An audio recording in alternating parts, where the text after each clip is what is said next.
All right, we're gonna get started here.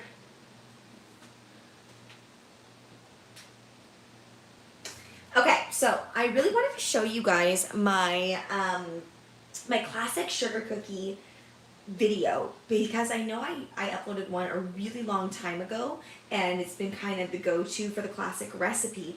But I know that some of you have been contacting me saying you have a little bit of difficulty with the recipe, so I wanted to just do it very live and just show you guys how easy it really is to do this. So the reason that I'm also starting with a little bit of a messy bowl here is because I want to show you that if you're doing multiple batches, this is literally such a forgiving recipe. You can do it. So we're going to start off with our butter. Here I have salted butter, and I generally opt for salted butter most of the time. And I'm just going to place that in there. And this is very room temperature, but you can take, if you don't have time and it's been in your refrigerator, stick it in. It honestly does not matter. And in fact, your butter will set faster, so then your dough will set faster as well. But you can see the heat, it is very warm still. I have air conditioning, but it's still quite warm outside. So I'm just gonna stick that in there. Directly in. Get all that butter, because this is like gold now. I swear, I can't get this much butter. 454 grams is at minimum $6 plus tax. So even at Costco, it's getting pretty expensive. All right. So we're gonna make sure we scrape all of that in. And I'm going to turn on the mixer here. It is going to get a little bit loud. Now again, this is such a forgiving recipe. You don't need to be too careful about this. Mix it up just a little bit. Oh, I forgot my measuring cup in the other room. I will be right back.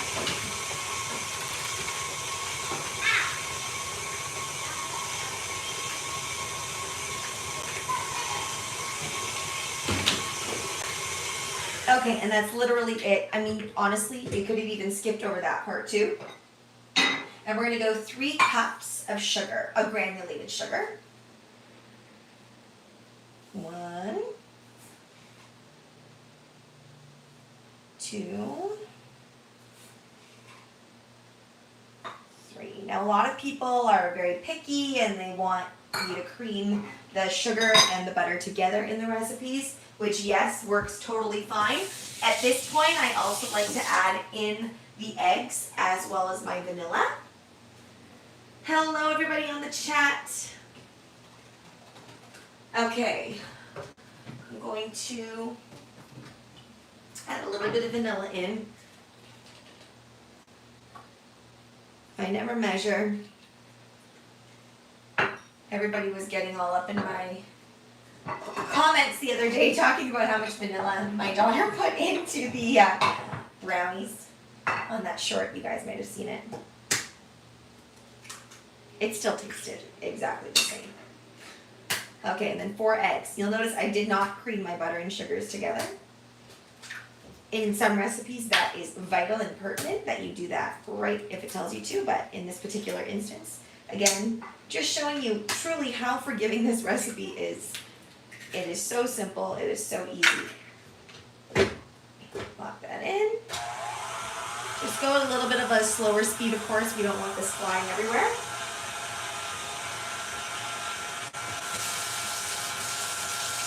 Constantly wash the hands in between when you touch raw eggs, of course.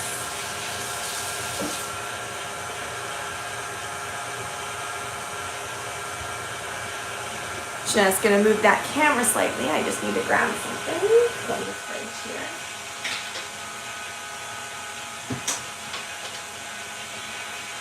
Now I'm making these cookies for my friends, my really good friends. Both of them are getting married, and of course they want sugar cookie favors, which you guys, if you've been watching my channel for a while, you know that it always does a number on me when I have to do this many sugar cookies. But it's worth it in the end, for sure. Okay, now you don't have to be too picky. I'm just gonna scrape down the sides just a little bit, whip it up a little bit more, then we're gonna go with our dry ingredients.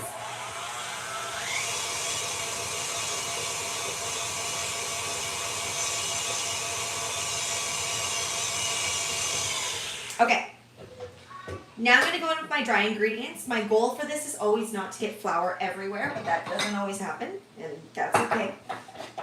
Now don't go too overboard with the baking powder here. I've noticed some recipes call for a lot more baking powder than this, but then I find that it gets too puffy. So we're gonna go with 2 teaspoons of baking powder.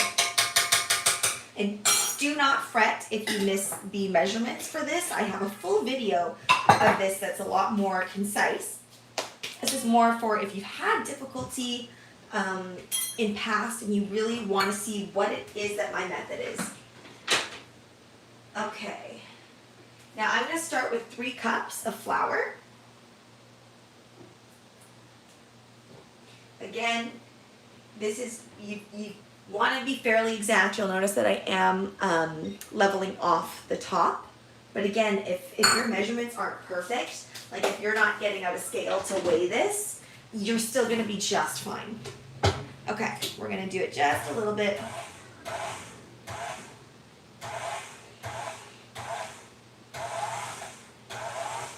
And this is the part that you have to be careful with. I've had some subscribers reach out to me and show me some video clips of them making the dough and running into issue, and it's because of that over mixing. So you see it's quite wet still. It's very wet to the touch. I'm going to add the next 3 cups. So in total, we've been doing 6 cups.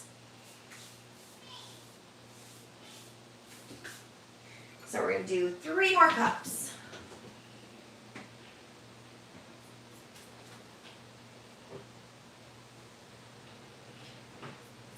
So nice to see all of you on this live, by the way. I won't be able to go, this will probably be the last live for a little bit. September is honestly such a busy time right now. As you guys know, I'm a teacher, so things are about to get really, really busy. But I'm so excited because I finally hired cleaners, which I felt was a little bougie of me, but I'm like, I can't do the YouTube thing, do the full-time teaching thing, and have a house with 2 kids and a husband and just not get a little bit of help. It's just been wild this past year, so I feel like I'm very excited for that. I'm excited not to have edible airbrush permanently seeped into my floor, which I never get to mop. Okay. This spatula, by the way, is amazing. No sponsorship for the spatula. I don't even know which brand it is, actually. What brand is it? Sorolla? Not sure that's how you say it. But it's great because you can get all that dough off. So you'll notice I actually did very little mixing here. Very, very little. And see how it's kind of dry, kind of a little bit pebbly still? This is where I find most people go wrong when it comes to making doughs of any sort. The over kneading and all of that stuff really will compromise your dough. So it's forgiving as long as we don't over knead. And that's what we need to remember here. I'm going to transfer you guys over. And I'm also going to bring that bowl out. Let's go for a little trip into my other kitchen. Yay! Okay, and you'll notice here, you can't really see it on camera, but I've done some rolling out earlier. So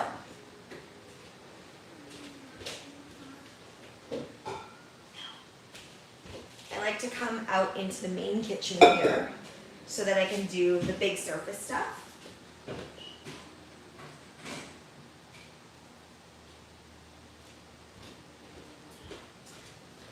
Just reading some comments here. Which KitchenAid mixer would you recommend for Christmas for my college student daughter?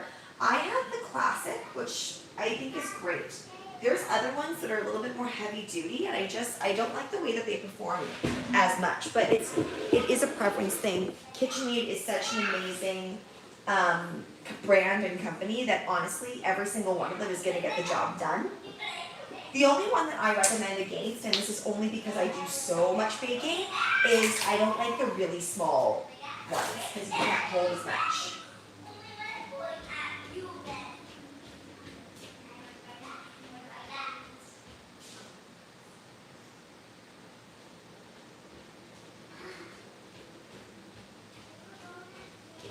Okay. So you'll notice here it's very sandy looking. It looks wrong. It looks like you need to add some liquid. This is where I used to always go wrong. All I ever wanted for the first few years of my baking time was I wanted to decorate beautiful sugar cookies and make these amazing things. And I always was like, but I can't seem to find the right recipe. Like all these recipes are not coming together in the dough form. I don't understand how this will work. So this is where most of us go wrong. We think that it's supposed to be, like a dough right away. Notice the motion that I'm going with this here. I'm gathering, I'm grabbing all of those sandy pieces. And again, it feels slightly dry, but it's gonna come together really, really quick here.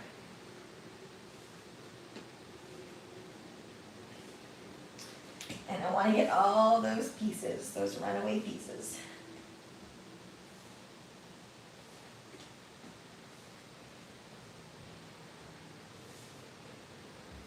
There we go. And again, being very light, this is not a bread, so we're not putting a lot of pressure on this. The purpose of this is not even to knead the dough or to build elasticity or anything. This is really just to combine. But it's very hard to fully combine in a mixer, so that's why we've taken it out. This gives us more control with the dough, and this allows us to see what's going on. Now we're going to go ahead and we're going to cut this. You can cut it down into 4 if you prefer working with smaller balls. The reason that I go for just the half is because then the amount of kneading that I have to do after you roll it out and then you cut it out is very minimal. So I'm just going to take that. I always slap my doughs, really just to make sure that everything is nice and firm around there. Don't be shy with the plastic wrap. If you have wrap that's reusable, that's great too. Okay, so now we've got our dough ball here. I'm going to do the second one here.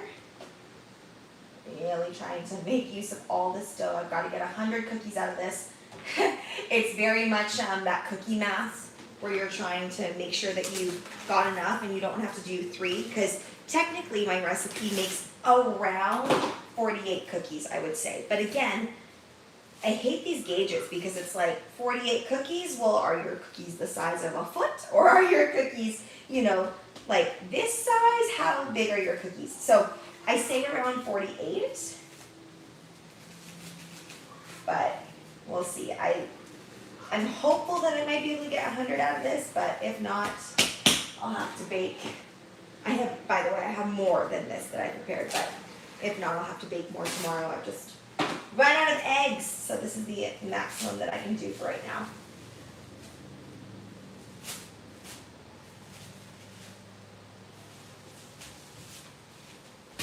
Okay.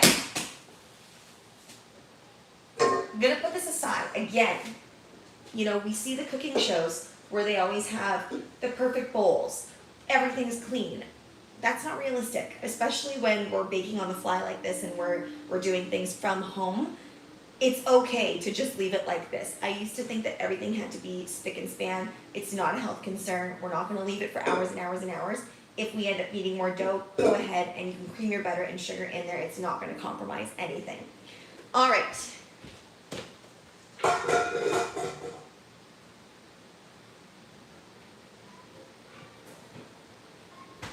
So that dough needs to rest for approximately 30-ish minutes, and sometimes that's actually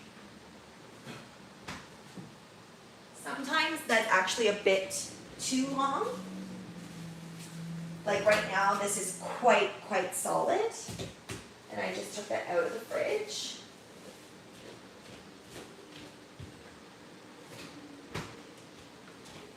Just gonna give my hands a quick wash here.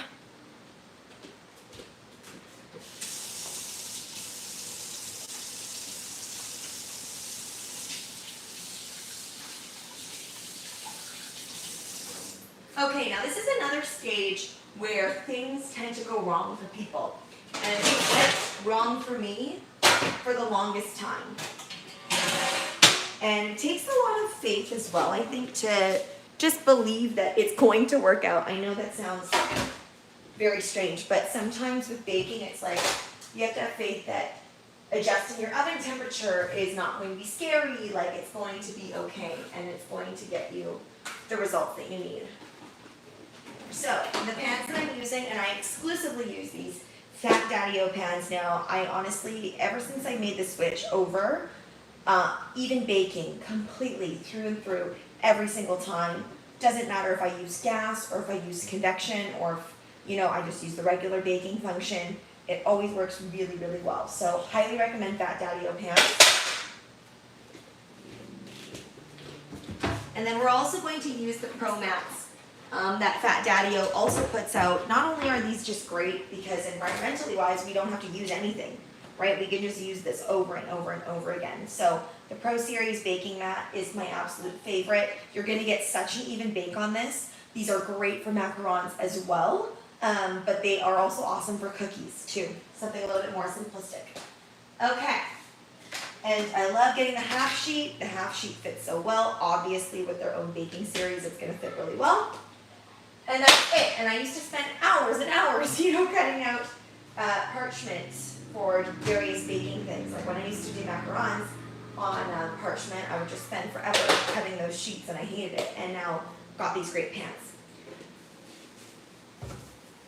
Oh, thank you so much, Amanda, for watching. Sorry guys that I'm not reading all of these things here.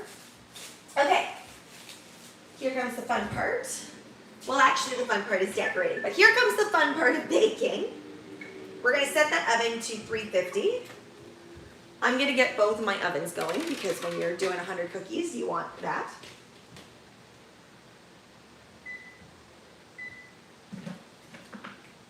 And the biggest thing I can tell you is don't be shy with your, with how much flour you're gonna be putting on. Oh, yay! Happy Cakes is here. That's my bestie, Rachel. Everyone say hi to her.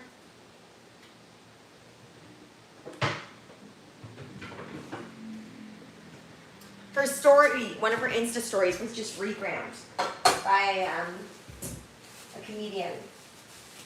And she's very excited about it. Go and check her out on Instagram. Sorry if you hear my children in the background. They are very gleefully playing. Okay, so we take that out. You'll see it is hard as a rock, like very hard. And that's okay. It's the butter reconstituting.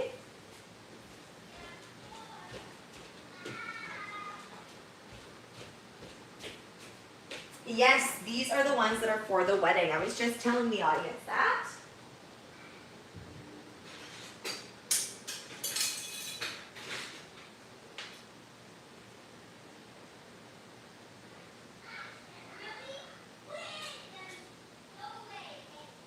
Now I have so many heart shapes. I think I'm gonna go with just like the basic ones right here. I like to go maybe slightly bigger, but I think those would be really cute and quaint on the plates. So that's what we're gonna do. Do not be shy with your flour. This recipe, I really tweaked it over the years. I know some people are like, what are you doing? That's way too much. I have tweaked this recipe specifically so that I can do this. It prevents sticking. It reabsorbs back into the dough really, really easily. I put a little less flour into this. You can go the route of doing the 7 cups and right off the bat, and then of course you would just lightly dust with flour, but I find every single time I do that, it just gets a little too dry. This way, I have a little bit more leeway room, and I can roll this out so much more beautifully and more quickly. We're really, do you see how I'm moving this around constantly? It's the same when you're working with, you know, fondant or anything like that. Same principle. Dough can be a little bit more finicky. Same thing with pies. So many of you guys are asking me for my pie recipe. Again, it's one of those things that is not my recipe. This particular thing is, but the pie is not. So if you guys want to know how I made that lemon meringue pie in the video where I talk about how my sister is afraid of oranges, and you can go ahead and check out, what's her name again? Sally's Baking Addiction.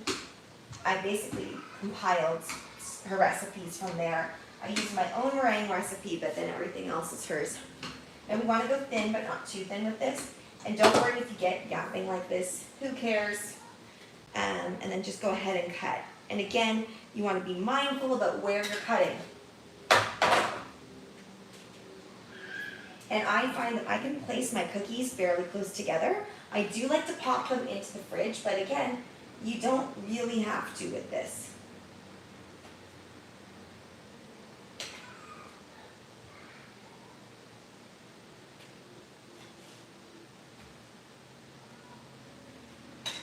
I always find it's very interesting to do videos like this because we live in a world now where literally every video is sped up and it's almost interesting to people when they see like, whoa, like cookie decorating takes a lot longer than I thought, which is just funny how it distorts our actual thinking. I mean, if you've ever baked anything before, you just know how slow it can truly go.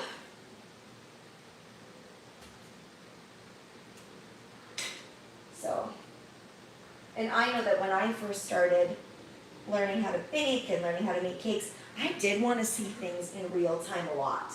And I didn't like it when videos were so highly edited that I couldn't see it. And I know that myself, I'm very guilty of editing my videos in such a way where you kind of gloss over what we would deem, you know, more advanced bakers or moderate bakers would deem as the boring stuff.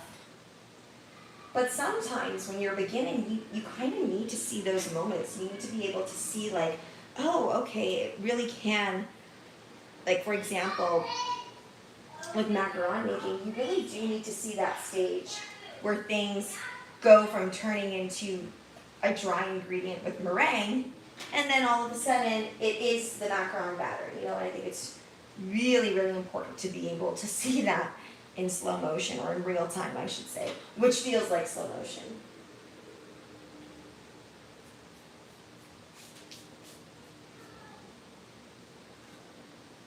Yeah, it was 2 cups of the salted butter, 454 grams. This is the thing about living in Canada, especially where we live. I just feel like it's always this cluster of sometimes we use cups and sometimes we use grams, and it's like this mixture of American measurements and, you know, you guys get me.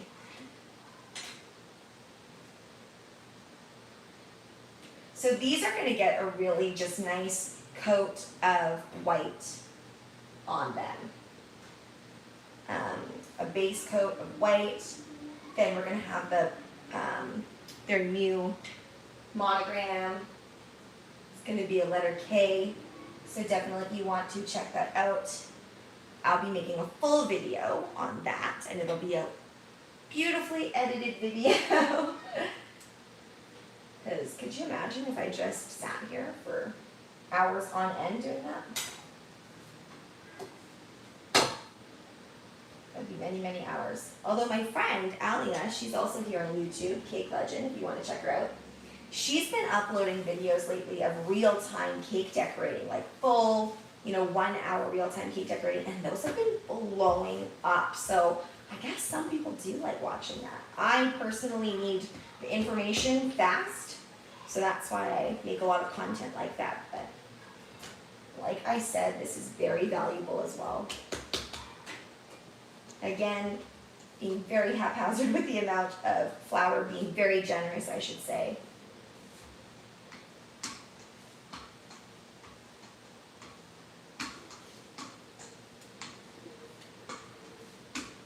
And notice I'm going in all directions with this. And we're looking good here. Now you'll see with that rollout, we're nice and smooth still. We do not want to create bubbles. So when you're doing a pie dough, you want that constant folding and all of that stuff. This, you want to try to avoid that as much as possible, because as soon as we get that folding in there, what we're creating is we're creating layers of butter, obviously, and then that's going to cause your cookie to inflate. And we don't want that. We don't actually want to build air pockets with this at all. We want it to be relatively flat because, of course, that is what's going to give us that really nice base to decorate with.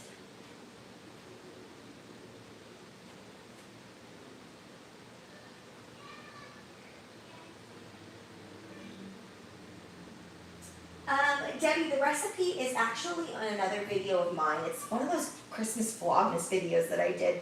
And it's just called Classic Sugar Cookie Recipe. Such a straightforward recipe. I'm sure you have all the ingredients in your pantry already. Are my eggs at room temperature?